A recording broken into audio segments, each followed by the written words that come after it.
Okay, this note-taking session is focused on unit or section 2.5 in your math, order of operations here. Let's just highlight this. Section 2.5 in math, order of operations with integers on pages 90 and 93. So you can just take notes on what we're talking about with order of operations. Okay? First thing when we're dealing with order of operations, when we're working with integers, is that we have to look at brackets, okay? Because now we're going to start putting brackets around.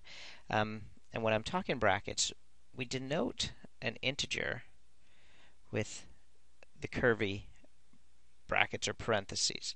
When we're talking brackets, what we're going to do is we're talking these square brackets, all right? And anything that's inside square brackets, when we're dealing with addition, subtraction, multiplication, or division of integers, we do anything inside those brackets. Basically, we do this work first. So all the work that's inside the brackets, you do that first. All right? Then, when all the work inside the brackets is done, then we look at multiplication and division. And we do these in order of appearance from left to right, just like reading a book. So once you've done the work in the brackets, then you can do the work. You can do any multiplication and division questions, and you look at those as if you're reading a book. So whatever is on the left side of the question, you do that first, and then you work your way to the right. And I'll show you an example of this after I'm doing this. Addition and subtraction, after you've done all the multiplication and division, again, you do these in order of appearance from left to right. So once you've exhausted all the brackets, then you've done the multiplication and division. Addition and subtraction is the last thing. So let's take this example. All right, so when we have this example, we have negative 6 plus negative 2 divided by negative 4 plus negative 5. So we see here that we have brackets. So I'm going to do the work inside the brackets first, which is negative 6 plus negative 2. So I'm going to add those together, and I'm going to get negative 8 divided by negative 4. I'm just going to bring down the rest of the question. And that's what we're going to work on when we're doing order of operations, is we just work our way down. All right? So we take a look at this, and we go, okay, well, negative 8 divided by negative 4. That's, we have multiplication here, or division. So we have addition over here. So this one is going to be first. So negative 8 divided by negative 4 is, what is that, positive 2?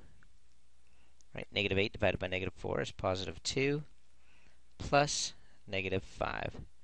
Now we can do the addition. That's all we have left. So we get positive 2 plus negative 5 equals negative 3. And that's our answer. All right? And we've used order of operations to figure that out. Next thing we're going to look at is this fraction bar in division. Okay? And a fraction bar is basically, we have two ways to write a division question. We can say, let's say negative 6 divided by positive 4.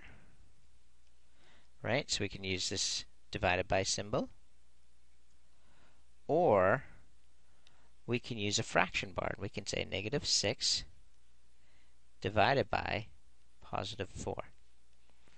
both of those answers equal, dumb question. It's going to give you a decimal answer, negative 1.5, I guess. And we're not dealing with decimals, so I chose the wrong question. But when we look at this, a fraction bar is this fraction bar. Let me highlight this. The fraction bar itself is the same as the brackets. All right? They basically group things together. So if you have anything on top, you would do all of that stuff before you start division. So they act. The fraction bar acts as a grouping bracket. All right? So we take a look at this. Let's do an example here. If we go look below here, an example of this is if we have 2 plus 4 times negative 8. All right? 2 plus 4 times negative 8. If we look at this, we have multiplication right here, 4 times negative 8. So when I write this out again, I'm going to go 2 plus, well, what's 4 times negative 8? Is negative 32. All right? Divided by negative 6. Now, if we go, okay, order of operations, we have negative 32 divided by 6. I should do that first. But because we're using a fraction bar, I basically go 2 plus negative 32. All right, so I do that, and I go 2 plus negative 32 is going to be negative 30 divided by negative 6. Now I can do my division. Right? The fraction bar here, just a reminder, this fraction bar here is like the brackets. So, negative 30 divided by negative 6 is positive 5. And that's my answer when I'm using a fraction bar. All right? Now, you're going to come across subtraction of integers in the assignment that's up and coming. So I want to remind you something you probably learned in grade 7, but we haven't really touched on here. So because we've been doing multiplication and division, but let's do a little subtraction question. Let's go negative 6 minus negative 2. All right? When we are subtracting integers, we never subtract. Okay? We don't do that. What we do is we add the opposite. Right? Because you can't have a double negative here. We're going to add the opposite. So what we do is we rewrite this question. Instead of saying negative 6 minus negative 2, we go negative 6 plus, what's the opposite of negative 2? Positive 2. That's how we rewrite the question. So we don't ever subtract integers. When we have a subtraction sign, we add the opposite. And that's going to give us negative 6 plus positive 2 now is negative 4. All right? Now, in the work that you're going to come up against, you're going to see that all along we've been writing our positive integers like this. Positive 4, positive 7, and we could go like this. Plus positive 4 plus positive 7. In the book, they often do this, 4 plus 7 minus 2, right? Well, this, if we're writing it in integers, you want to think in this in terms of integers. We go like this. Okay, so this is a positive 4, this is a positive 7, and this is a positive 2. And all we're doing is we're adding this and we're subtracting this. So if we were to write this out again, the way we've written out questions in the past, we would write this out as positive 4 plus positive 7